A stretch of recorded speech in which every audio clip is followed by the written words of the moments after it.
የሰይጣን ዓላማ እንደ ሰይጣን እንድንሆን ትንኝ እንኳን በእድሜ ከሰው ምን ትላለች? ፍጥረታት ሁሉ ላይ የተጫነው አክሊል ዘውድ ማን ነው? ሰው ነው። ሰውን ስለማክበር ጭቃ ይዞት አየህ። ለመሞትም ለመኖር ፖቴንሻል ያለው ሆኖ ነው የተፈጠረው። እሷም ዕፀ በለስን ምን አትበል ነው አትብላ ነው። ዕፀ በለስን እግዚአብሔር የከለከለበት ዋነኛ ዓላማ ደም ገምጦ ያስተረፈውን ደግሞ ያው ወደ ስልክ መጥቷል። ሰይጣን ይመጣና ያልሰጠህን አሳይቶ ይሄዳል። እግዚአብሔር አምላካችን በቸርነቱ እንዲያስተምረን ቅዱስ ፈቃዱ ይሁንልን። እንደምታውቁት ኦሪት ዘፍጥረት ምዕራፍ 1ን ስናነብ እግዚአብሔር ሰማይና ምድርን እንዴት እንደፈጠረ ተጽፏል። ፍጥረታቱን ሁሉ በ6 ቀናት ሄክሳሜሮን ወይም 6 ቀን ተብሎ በሚጠራው የሥነ ፍጥረት ዕለት እግዚአብሔር ፍጥረታትን ፈጠረ። በተለያየ መልኩ ነው የፈጠረው።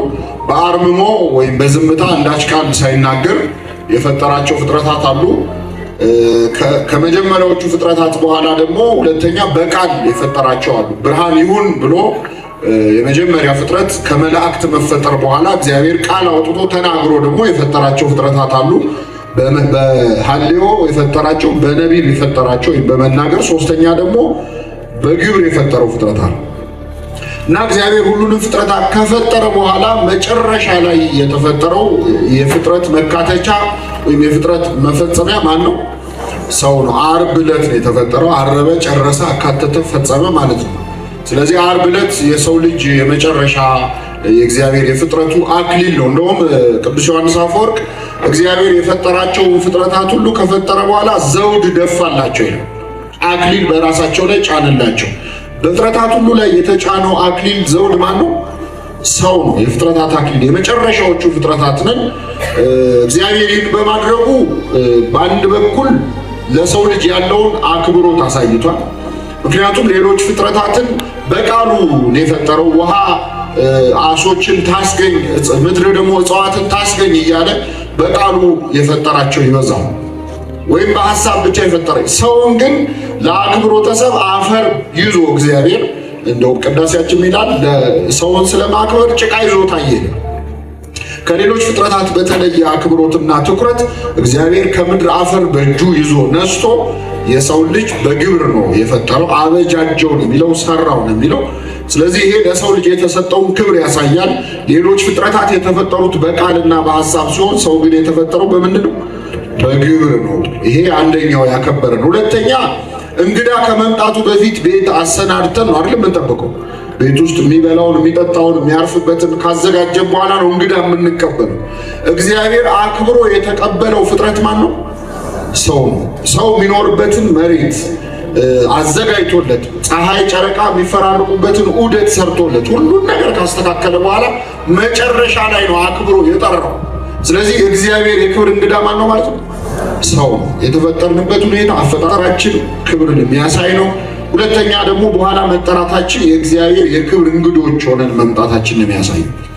ሌላው ለትሕትናም ይረዳናል። የመጨረሻዎቹ ፍጥረታት እኛ መሆናችን የሰው ልጅ ከሁሉም ፍጥረት በኋላ የመጣ መሆኑ ደግሞ ትንሽ ለትሕትና እንዲያግዘው ነው። ምክንያቱም ትንኝ እንኳን በእድሜ ከሰው ምን ትላለች? አትቀድም? ትቀድማለች።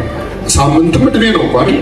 ስለዚህ እኛ እንደው ቀደም ብለን ተፈጥረን ቢሆን ከኛ በኋላ የመጡ ቢሆኑ ኖሮ ፍጥረታት አብረን ፈጥረናልም ለማለት ትንሽ ይቃጣን ነበር አይደል? እንዲሁም አልተቻለም። በኋላ ላይ የምናየው የሰው ልጅ አምላክነትን መሻትና መውደቅ የመጣው ከትዕቢት ነው። ስለዚህ ሰው አብሮ ቀድሞ ሌሎች ፍጥረታት ሲፈጠሩ አብሮ ኖሮ ቢሆን ኖሮ ቢያንስ ከሱ በኋላ የተፈጠሩትን እኔ አብሬ ፈጥሬያለሁ የሚል ትዕቢት እንዳይመጣበት፣ ልክ ሰይጣን ከኛ ቀድሞ በመፈጠሩ ከዚህ በኋላ የመጡትን የፈጠርኳቸው እንዳለው የሰው ልጅም በዚህ ፈተና መውደቁ አይቀርም ነበር። ስለዚህ መጨረሻ ላይ መፈጠራችን ደግሞ ትንሽ ለትሕትና በሚያግዘን ነው። ለማንኛውም እግዚአብሔር ሰውን አክብሮ አልቆ ነው የፈጠረው። የእግዚአብሔር ዓላማ የሰው ልጅ በምድር ላይ ከፈጠረ በኋላ እንግዲህ መጽሐፈ ስነ ፍጥረት እንደሚያስተምረን ለ1000 ዓመታት ያህል በምድር ላይ እንዲቆይ ነበር። በተፈጠረበት ኤልዳ በምትባል ቀራኒዮ ተብላ አሁን በምትጠራው ማዕከለ ምድር ነው የሰው ልጅ የተፈጠረው። ከዚያ ወደ ገነት አመጣው። አዳምና ሔዋን በገነት ውስጥ እንዲቆዩ የታሰበው እንግዲህ ለ1000 ዓመት ነው። ሰው ሲፈጠር በሁለት በመዋቲነትና በኢመዋቲነት መካከል ኢንተርሚዲየት ስቴት ወይም ማዕከላዊ ኩነት ላይ ነው ሆኖ የተፈጠረው፣ በሟችነትና በሕያውነት መካከል። ስለዚህ ሰው ሲፈጠር ለመሞትም ለመኖር ፖቴንሻል ያለው ሆኖ ነው የተፈጠረው። መዋቲነትና ኢመዋቲነት መካከል አድርጎ እግዚአብሔር ፈጠረው። የእግዚአብሔር ዓላማ ምንድነው? ለ1000 ዓመታት ከቆየ በኋላ የሰው ልጅ በነፃ ፈቃዱ እግዚአብሔርን መርጦ አምላኩን መርጦ ወደ ዘላለማዊነት እንዲሸጋገር ነበር። ስለዚህ እግዚአብሔር ሰውን በዚህ ሁኔታ አክብሮ ፈጠረው። በፍጥረታት ሁሉ ገዢ ያደረገው ሰው እግዚአብሔርን ከሚመስልባቸው ብዙ ምክንያቶች አንዱ በአርአያ እግዚአብሔር ተፈጠረ የሚያሰኘው በነፍሱ ነው። ነፍሱ ምንድናት? ለባዊት ናት፣ ሕያዊት ናት፣ ነባቢት ናት። ለባዊት ናት፣ ታስባለች፣ ሕያዊት ናት፣ ለዘላለም ትኖራለች፣ ነባቢት ናት፣ ትናገራለች። ስለዚህ እግዚአብሔርን መስለን የተፈጠርነው በነፍሳችን ነበረ። ገዥነትን ሰጠን። ብዙ ተባዙ፣ ምድርንም ሙሏት፣ ምን በሏትም አላችሁ ግዟትም ብሎ እግዚአብሔር ፈጠረ። ስለዚህ ገዥ አድርጎ ነው የፈጠረ። አምላክነት መለከ ገዛ ማለት ነው። የጸጋ አምላክነት ሰጥቶ እግዚአብሔር ፈጠረን ማለት። ስለዚህ በእንስሳቱ ላይ፣ በእጽዋቱ ላይ፣ በምድር ላይ ባሉ ፍጥረታት ሁሉ ላይ ገዥ አድርጎ እግዚአብሔር ፈጠረው። ግን እንደነገርኳችሁ በማዕከላዊ ኩነት ወይም መካከለኛ በሆነ ሁኔታ ላይ ነው የተፈጠረው። የሰው ልጅ መዋቲ ለመሆን ወይም ኢመዋቲ ለመሆን ሞርታልም ኢሞርታልም ለመሆን የሚችልበት ማዕከላዊ ሁኔታ ላይ ሆኖ ነው የተፈጠረው። ለ1000 ዓመታት ቆይቶ ከመረጠና እግዚአብሔርን ለማምለክ እንግዲህ አሁን ይኸውላችሁ እግዚአብሔር ስለፈጠረን አልጫነብንም። እሱን የማምለክ ግዴታ አልጫነብንም። ወደን ፈቅደን አምላክነቱን መርጠን እንድንከተለው ይፈልጋል። ምክንያቱም እግዚአብሔር የሰውን ነፃነት ምን አይነካም። ስለዚህ ነፃ ፈቃዱን ኤክሰርሳይዝ እንዲያደርግ እድል ሰጠው ማለት ነው።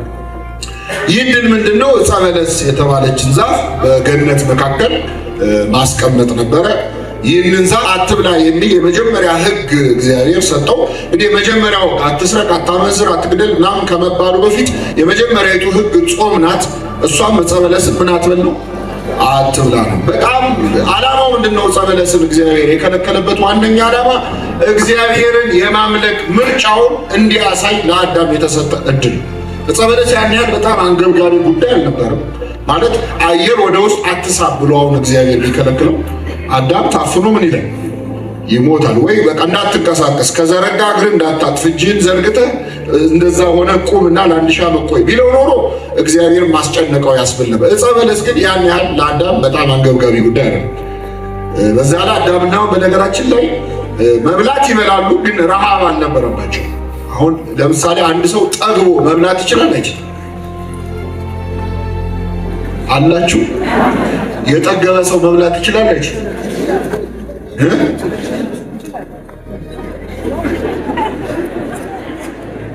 የጠገበ ሰው መብላት ይችላል አይችልም? እንዴት ነው? አያስገባም አፉ? የጠገበ ሰው መብላት ይችላል አይችልም? ይችላል። አይስማማው ምናምን ሌላ ምንድነው? አንድ ሰውዬ በጣም ጠገበ አሉ። እንደው እስከ ገደፉ በላና ትንሽ አምቧ ጠጣበት አሉታ እና አይ እኔ አምቧ መጠጫ ቦታ ቢኖረኝ አንድ ሙዝ ጨምርበት ነበር አለ። ስለዚህ ሰው መብላት ይችላል አይችልም? ይችላል። ግን የጠገበ ሰው የሚበላው ከረሃብ የተነሳ አይደለም፣ ፈልጎ ዝም ብሎ ይበላል አይደል?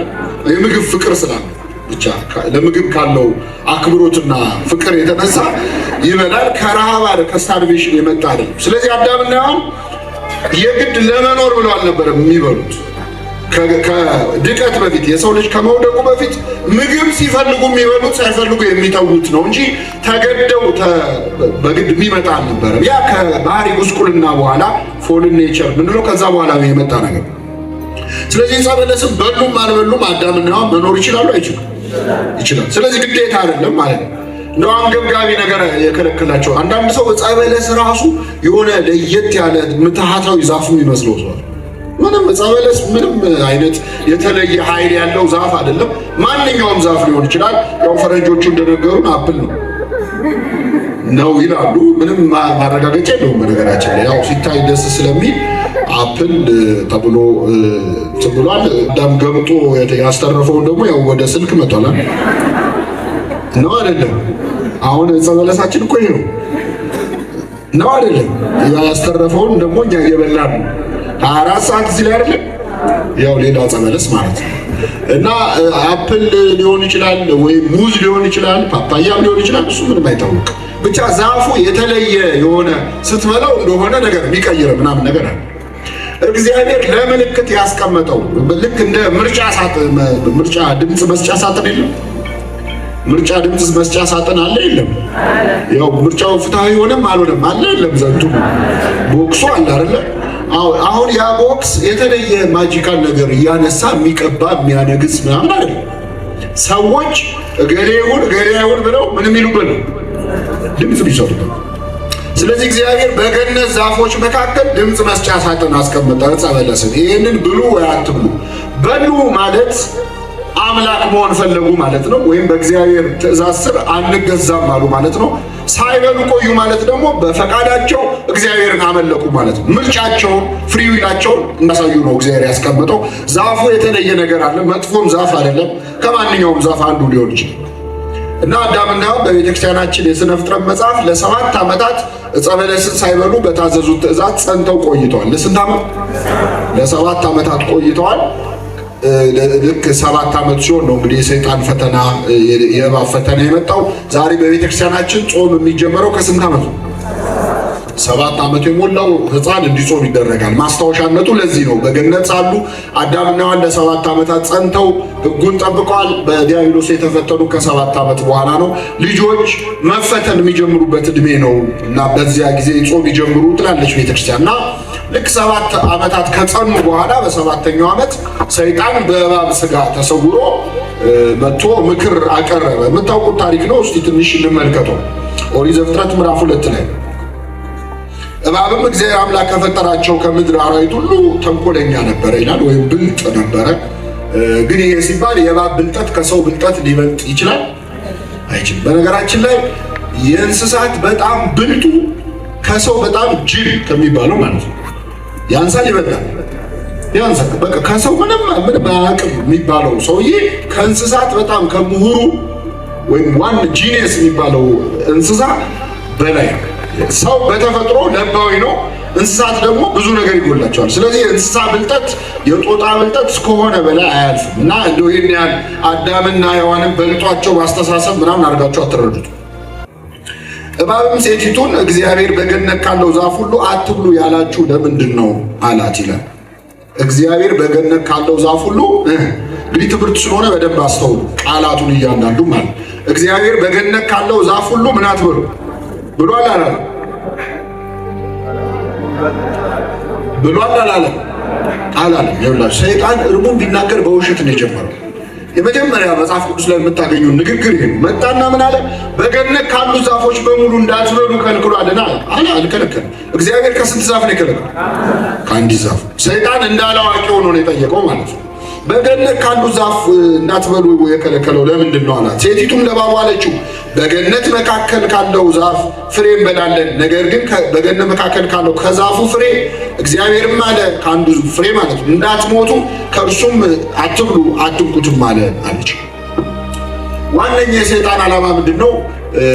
መጽሐፈ ስነ ፍጥረት ቀድሞ ምን ይላል? ይህንን ነገር ሰምቷል። ዋይመር ከመበወቱ ሲመወ ይላል። በዚህ ዕፅ እንደሚያሸንፈው አውቆ ነው የመጣው።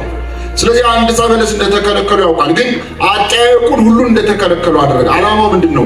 ሰይጣን መጥቶ ከተሰጡ ብዙ ነገሮች ይልቅ የተከለከልከውን ነገር አሳይቶ ይሄዳል። በነገራችን ላይ እኛም ጋር እንደዛ ያደርጋል። አሁን እግዚአብሔር የሰጠን ብዙ ነገር አለ የለም? ያልሰጠንስ ምን ስትሉ አይደል የምትሉት? ያልሰጠን ነገር አለ የለም? ሰይጣን ይመጣና ያልሰጠህን አሳይቶ ይሄዳል። የሰጠህን አስረስቶ አሁን አንቺ እንደው አሁን አንተን ይሄን ይነሳል እንደው እግዚአብሔር ከወደደ ቢወድ ይሄን ለሰው ሁሉ ያደርገው ለአንተ ምናምን ብሎ ያሉህን ብዙ ነገሮች ሳይሆን የሌለህን ትንሽ ነገር አሳይቶ ይሄዳል። ከዛ በኋላ ደስታን ይነጥቃል። መጨረሻ ከፈጣሪ ያጣላል ማለት አሁንም ድረስ አልተውም። በነገራችን ላይ ሰይጣን ብዙ ስልት አይቀይርም። ዘመኑ እንትን ትውልድ ቢቀያየር እሱ ንቆናል። በቃ ያንኑ ሲስተም ነው የሚጠቀመው። አሁንም እንደ እባብ ሊትራሊ እባብ ሆኖ አይመጣም፣ ግን አመጣጡ ተመሳሳይ ነው። እና ከተሰጣቸው ብዙ ነገር ይልቅ ያልተሰጠቻቸውን አንዲት ዛፍ አሳያቸው። ከኔ ጋር ናቸው? እና አሳየ። በገነት ካሉ ዛፍ እንዳትበሉ ከለከለ። ለምን አላት? እሷም ከአንዱ ዛፍ ነው አትብሉ ያለን አለችው። እባብም ለሴቲቱ ሞትን አትሞቱም ማለት እንግዲህ እግዚአብሔር ዋሽቷል እያለ ነው። እግዚአብሔር የነገራችሁ ትእዛዝ ውሸት ነው ማለት ነው። እና ሞትን አትሞቱም፣ ከእርሷ በበላችሁ ጊዜ ዓይኖቻችሁ እንዲከፈቱ እንደ እግዚአብሔርም እንደምትሆኑ መልካምና ክፉን እንደምታውቁ እግዚአብሔር ስለሚያውቅ ነው አለ። ሴቲቱም ዛፉ ለመብላት ያማረ እንደሆነ ለዓይንም እንደሚያስጎመጅ መልካምንም እንደሚያሳውቅ አየች ይላል። 7 ዓመት ሙሉ ዞር ብላ ያላየችው ዛፍ አሁን ስታየው ምን አላት? አማራት፣ አስጎመጃት። ሰይጣን ዓይንህን መነጽርህን የሚያስተካክል ሌላ ቀን ያልፈተነህን ኃጢአት አሁን ስታየው ሐሳብ እንድቀይር ያደርጋል። በዛ እኮ ሲያልፉ ሲያድሙ ጸበለስን ሲያዩት ነው የኖሩት። እስከዛሬ አላስጎመጃቸው። አሁን ግን ገና ስታየው እንዲያሳሳታል። ሰይጣን ሊጥለን ሲፈልግ ሌላ ቀን ብዙ ትኩረት ያልሰጠናቸውን ነገሮች እንድንሰጣቸው ያደርጋል። እና ስታየው አማራት ይላል። ቀምሰው አይደለም ገና እንዳየችው ጸበለስን አማራት። ከፍሬው ወሰደችና በላች፣ ለባሏም ደግሞ ሰጠችው። አዳምና ሔዋን ሁለቱም እኩል በሉ። እንግዲህ ባልና ሚስት አብረው መብላት በእርግጥ ጥሩ ነው፣ ጥሩ አይደል? ጥሩ ነው መጥፎ ነው? ለትዳር ጥሩ ነው። ዕፀ በለስ ሲሆን ነው እንጂ ችግሩ። ያው ባሏን አብልታ የምትወቀስ ብቸኛ ሚስት ማመቻ ነች፣ ሔዋን ነች። ላን ብላ ሰጠችው። ሁለቱም በሉ። እንደበሉ እውቀት እናውቃለን ብለው ነበረ እቅዳቸው አይደለም። የሁለቱም አይኖቻቸው ተከፈቱ። አይናቸው ሲከፈት ራቁታቸው መሆናቸውን አወቁ። እውቀት ነው ይሄ። ሰይጣን ሲጫወትብህ ማለት እንደ እግዚአብሔር ትሆናለህ ብሎ እንደ ሰው መሆን አሳጣቸው አዳምና ሔዋን። ጽድቁ ቀርቶብኝ በቅጡ በኮነነኝ ይባላል። እነሱ እንደማለመሆን ነው ዕፀ በለስን ይበሉ። እንኳን እንደ እግዚአብሔር ሊሆኑ ቀድሞ የነበራቸውን ክብራቸውን አሳጣቸው። ጸጋ ክብራቸውን የመጀመሪያ ዕፀ በለስን የመብላት የመጀመሪያ ውጤቱ አይናቸው ሲከፈት እርቃናቸው ነው። ባጭሩ የኃጢአት እውቀት ነው የተገኘው በዕፀ በለስ። ዕፀ በለስን የበሉ አሁን ልብ አድርጉ፣ ዛፉ የተለየ ማጂካል ኃይል የለውም ብለናል። ግን ዕፀ በለሱን ሊበሉ ሲቀጥፉ አብረው እየቀጠፉ ያሉት አምላክነቱን ነው። ምን መሆን ፈልገው ነው? ያንን ፍሬ በሉ እግዚአብሔር መሆን ነው። በነገራችን መፈንቅለ አምላክ ነው ሊያካሄዱ የሞከሩ። በፈጣሪ ቦታ ሁሉን ሰጥቶ የሾማቸውን አምላክ በእሱ ቦታ ለመሆን ነው የፈለጉት። እግዚአብሔርም ይቅር ለማለት የቸገረው እንደሌላ ኃጢአት ለዚህ ነው። አንተን እንሁን ነው ያለው እኛ የሰው ልጆች። እና ሰይጣን ዓላማው ሲያላግጥብን ነው እንጂ እንደ እግዚአብሔር እንድትሆኑ ነው ብሎ መጥቶ ተናገረ እንጂ የሰይጣን ዓላማው እንደ ሰይጣን እንድንሆን ነው። እሱ ከኛ በፊት አምላክ መሆን ፈልጎ ሞክሮ ከክብሩ ከጸጋው ምን ብሏል? ተዋርዷል። ስለዚህ ከሱ በኋላ የተፈጠረው የሰው ልጅ በመላእክት ጸጋ በመላእክት ክብር አጊጦ በብርሃን ተሞልቶ ሲያየው ቀናበት ይላል። ስለዚህ እንደውም ሞት ወደ ምድር የመጣው በቅናተ ሰይጣን ዘዋ ይላል ቅዳሴያችን። በሰይጣን በቅናት ነው የመጣው። ሰው ላይ ቀና፣ ሊያጣላን ፈለገ፣ የተሰጠንን ክብር አየ። ስለዚህ መጥቶ አታሎ ሰው ከአምላኩ አጣላው ማለት ነው። አዳምና ሔዋን ዕፀ በለስን በሉ። እንደበሉ አምላክነትን እናገኛለን ብለው የጠበቁት እንኳን አምላክ ሊሆኑ ቀድሞ የነበራቸው ጸጋ ክብር ምን አለ? ተገፈፈ። ባህሪያቸው ጎሰቆለችን ቃል ጻፏት። ባህሪያቸው ጎሰቆለ። ባህሪ ማለት ጠባይ ማለት አይደለም። ባህሪ መጎስቆ የኛ መገኛ። እንግዲህ ሰው 7 ባህሪያት አሉት። ሰብ ማለት 7 ማለት ነው። 4ቱ ባህሪያተ ስጋና 3ቱ ባህሪያተ ነፍስ ይባላል። ባህሪያቸው ምን አለ? ጎሰቆ። ፎል ኔቸር ምንለው ማለት ነው። የሰው ልጅ ባህሪው ጎሰቆለ። ይሄ ማለት ምን ማለት ነው? እውቀት የነበረው ከዛ በኋላ እውቀቱን አጣ። ኃጢአት አይሰለጥንበትም ነበረ ከዛ በፊት የፈለገውን ማድረግ ያልፈለገውን አለማድረግ በራሱ ላይ የገዥነት ስልጣን ነበር። ዛሬ አሁን እኛ የፈለግነውን አናደርግ፣ የማንፈልገውን ነገር ደግሞ እናደርጋለን። እሱ ኃጢአት ነው። የፈለግነውን ደግሞ አናደርግም፣ ጽድቅ ነው። በጎ ነገሮችን ማድረግ መቻል፣ በራስ ላይ ስልጣን ማግኘት፣ ይሄ የሰው ልጅ ገዥነት የሰው ባህሪ ነው። ራስን መግዛት የሚባለው ይህንን ጸጋውን አጣ። ከዛ በኋላ አዳም ጎስቋላ ሆነ። ኃጢአት እንደፈለገ የሚጫወትበት ሆነ። ፈሪ ሆነ። ከዚያ በፊት ጥሩ ነበር። አዳም የማይፈራ ነበር። አራዊት እንኳን የሚገዙለት የሚሰግዱለት ነበር። አሁን ግን አራዊትን ምን የሚል ሆነ? የሚፈራ ሆነ። ተጠንቅቆ የሚፈራቸው ሆነ። ገዢያቸው ንጉሳቸው ሆነ። አራዊት መጥተው ይሰግዱለት የነበሩ ናቸው። እንስሳቱ አናብስቱ መጥተው እግሩ ስር ይወድቁ ነበር፣ ይልሱ ነበር። ስም ሁሉ ያወጣላቸው ነበር፣ ይሸኛቸው። ስም ማውጣት የራስ የሆነ ነገር ላይ ነው ስም የምታወጣው አይደል? ስለዚህ አዳም ከእንስሳት በላይ ነበር፣ ገዢ ነበር። ያን ገዢነቱን ክብሩን አጣ። ጭራሽ አራዊትን የሚፈራ ሆነ። ሰው አራዊትን ላለመፍራት ከፈለገ መመለስ ያለበት ወደ አዳማዊ ቅድስና ነው። ለምሳሌ እና አቡነ ገብረ መንፈስ ቅዱስ አይታችኋል አይደል? ከእግራቸው በታች አናብስትና አናብርት አንበሶችና ነብሮች ታያላችሁ። የሚያስፈራውን እባቡን ይይዛሉ፣ ዘንዶውን እና አቡነ አረጋዊ። ለምን? ወደ አዳማዊ ቅድስናቸው ምን ስላልሆኑ? ስለተመለሱ። ሰው አዳማዊ ማንነት ሲኖረው እንስሳቱ፣ እጽዋቱ፣ አራዊቱ ሁሉ ይታዘዙለታል፣ ይገዙለታል። ስለዚህ ሰው ከገዢነት ባህሪው ወደቀ፣ ጎሰቆለ፣ ኃጢአት የሚሰለጥንበት ሆነ፣ እንቅልፍ የሚሰለጥንበት፣ የሚደክመው፣ የሚርበው፣ ከሁሉ በላይ ደዌ የመጣበት ሰውነቱ ምድር ካንተ የተነሳ እሾህ ታብቅልብ የተባለው እሱ መታመም ጀመረ፣ መድከም ጀመረ። የሰው ባህሪው ምን አለ? ጎሰቆለ ማለት ነው። የበለስም አዳምና ሔዋን ራቁታቸው መሆናቸውን አወቁ፣ አፈሩም ይላል። እፍረት መጣ ማለት ነው። በሰው ልጅ ላይ መሸማቀቅ፣ ማፈር ተጀመረ። የበለስን ቅጠሎች ሰፍተው ለእነርሱ ለራሳቸው ግልድም አደረጉ። ቅጠልን ልብስ ማድረግ ጀመሩ። አዳምና ሔዋን የብርሃን ልብስ ነበር ከዚያ በፊት የነበራቸው። ቀኑን በመሸ ጊዜ የእግዚአብሔር የአምላክን ድምፅ በገነት ውስጥ ሲመላለስ ሰሙ። አዳምና ሚስቱም ከእግዚአብሔር ከአምላክ ፊት በገነት ዛፎች መካከል ተሸሸጉ ይላል። የእግዚአብሔር አምላክ ድምፅ በገነት ውስጥ የእግሩን ዳና ማለት ነው ኮቴው ሲሰማ በገነት መካከል ሰሙ። እንግዲህ እግዚአብሔር ቸርነቱን የምታዩት ፍለጋ መጣ። እስከ ማታ ድረስ ጠበቀ። አዳም ይቅር በለኝ አላለም። ስለዚህ እግዚአብሔር ወደ አዳም መጣ ፍለጋ። ተቆጡ፣ ኃጢአትን አታድርጉ፣ በቁጣችሁ መሃል ፀሐይ አይግባ እንደሚለው ልክ ሲመሽ እግዚአብሔር እኛ ወደ እሱ አልመለስ ስንል እግዚአብሔር ወደ እኛ መጣ። አዳምን ፍለጋ በገነት መካከል ሲመላለስ ሰማ። አዳም ሆይ ወዴት ነህ አለው ይላል። አዳም ሆይ ወዴት ነህ አለው። አዳምን በገነት ስትመላለስ ድምፅን ሰማው፣ ራቁትን ስለሆንኩኝ ፈራው፣ ተሸሸኩም። እንግዲህ እግዚአብሔር ይውላችሁ እዚህ ላይ አባትነቱንም ነው ያሳየው። ወላጆችም ልጆቻቸውን እንዴት መቅጣት እንዳለባቸውን ጨምሮ አሳየ። አዳም አጥፍቷል፣ ፈርቷል፣ ተደብቋል። ሲመጣ እግዚአብሔር በሰው የእግር ድምፅ ነው የመጣው። በሰው የእግር ኮቴ ድምፅ ማለት እግዚአብሔር ነጎድጓድ እያጮኸ መምጣት ይችላል አይችልም? የት ነው ያለው? ውጣ እያለ አሁን ወላጆች ልጆቻቸው ጥፋት ሲያጠፉ ብለው ያለው መብረቅ መጣል ቢችሉ አይጥሉ እንደው ያንጓጉ ውጣ እያለው ዛሬ እያሉ ነው አይደል? እና እግዚአብሔር ዛፉን እየገነዳደሰ መምጣት አይችልም?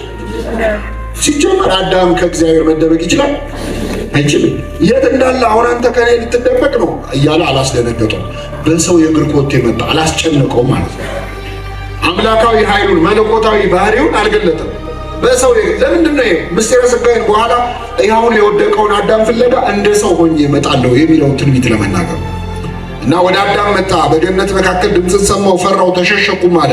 ራቁትህን እንደሆንክ ማን ነገረህ? ከእርሱ እንዳትበላ ካዘዝኩ ዛፍ በውኑ በላህን አለው። አዳምም አለ ከኔ ጋር እንድትሆን የሰጠህ ሴት እርሷ ከዛፉ ሰጠችኝና በላው አለ። እግዚአብሔር አምላክም ሴቲቱን ይህን ለምን አደረግሽ አላት። ሴቲቱም እባብ አሳተኝና በላው። በጣም ይገርማል። አዳምን የመጀመሪያ ጥያቄ ጠየቀው። ራቁትን መሆንህን ማን ነገረህ? አትብላ ካልኩ ዛፍ በላህን? ይህ ዛፍ የሚያሳውቅ የኃጢአት እውቀት ነው፣ እርቃንህን መሆንህን ነው እና እንዴት አወቅህ ብሎ ጠየቀው። አዳም እንደሚበላና እንደማይበላ እግዚአብሔር ያውቃል። አሁን ግን በአፉ እንዲናገር ይፈልጋል፣ እንዲያምን ማለት ነው። ተአምኖ ኃጣውእ ማለት ነው። እና ጠየቀው ማን ነገረ አትብላ ካልኩ ዛፍ በላህ አለው። ረዳት ትሁን ብለህ የሰጠኝ ሴት ከዛፉ ሰጠችኝና በላሁ አለ። አዳም ማንን ከሰሰ? አንደኛ ተከሳሽ ሔዋን ነች፣ ሁለተኛ ተከሳሽ እግዚአብሔር ነው። ይገርማቸው።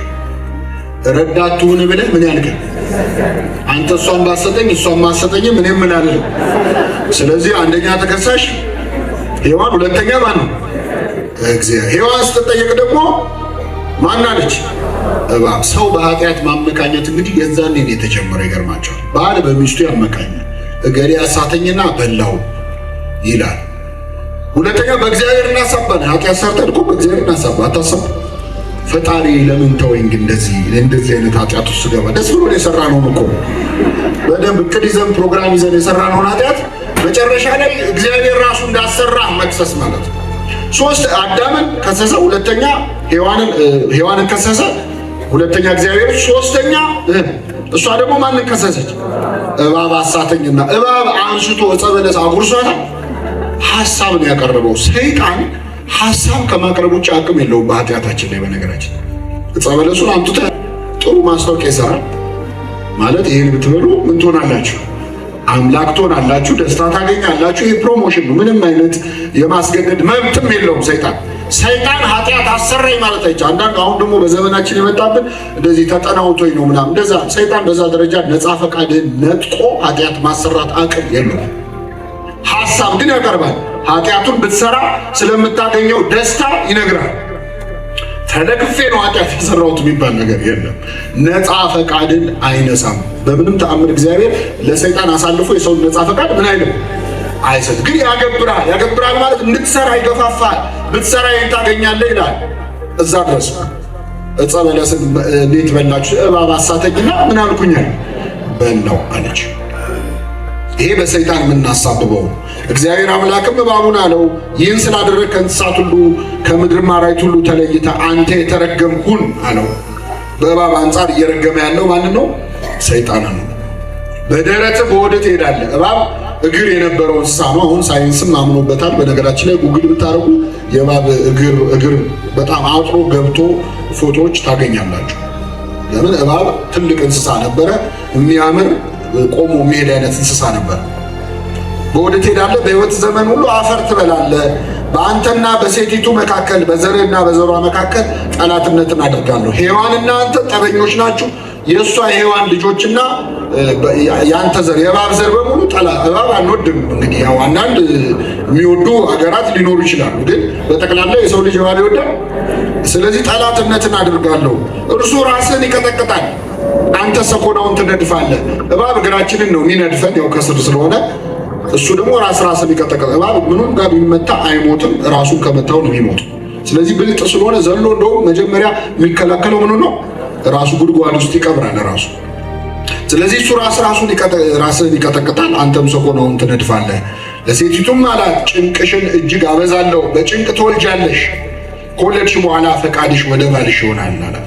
ይህ ማለት ሴት ልጅ በምጥ በስቃይ የምትወልደው ከወለደች በኋላ ሁለተኛ ትላለች። በምጡ ምክንያት አይደለም ተመልሳ ትወልዳለች። አትወልድም። ፈቃድሽ ወደ ምንሽ ይሆናል? ቢምሉ ቢገዘቱ ይመለሱበታል። ስለዚህ ከወለድሽ በኋላ ፈቃድሽ ወደ ባልሽ ይሆናል፣ እርሱም ይገዛሻል። እግዚአብሔርም አዳምን አለው የሚስትህን ቃል ሰምተሃልና ከእርሱ እንዳትበላ ካዘዝኩ ከዚያ ዛፍ በልተሃልና ምድር በአንተ የተነሳ የተረገመች ትሆናለች። በሕይወት ዘመን ሁሉ በድካም ከእርሷ ትበላለህ። ምድር ቆፍሩኝ፣ ረሱኝ፣ አጠጡኝ ውሃ አትልም ነበር። ዝም ብላ ታበቅል ነበር፣ ትሰጥ ነበር። ታብቅል ተብላ ስለተፈጠረች በላብ በወዝህ ትበላለህ፣ ጥረ ግረ ትበላለህ። እሾህና አሜኬላን ታበቅልብሃለች። የምድርን ቡቃያም ትበላለህ።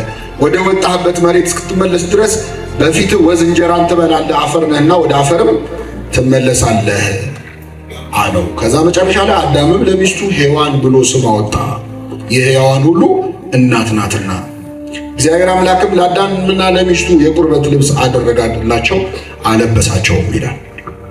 እንግዲህ ይህ ታሪክ ነው። ሁላችሁም ከልጅነት እስከ እውቀት ስትሰሙት የኖራችሁት ስለሆነ ለመተረክ አይደለም። ግን ምስጢረ ሥጋዌ ዋነኛ ምክንያቱ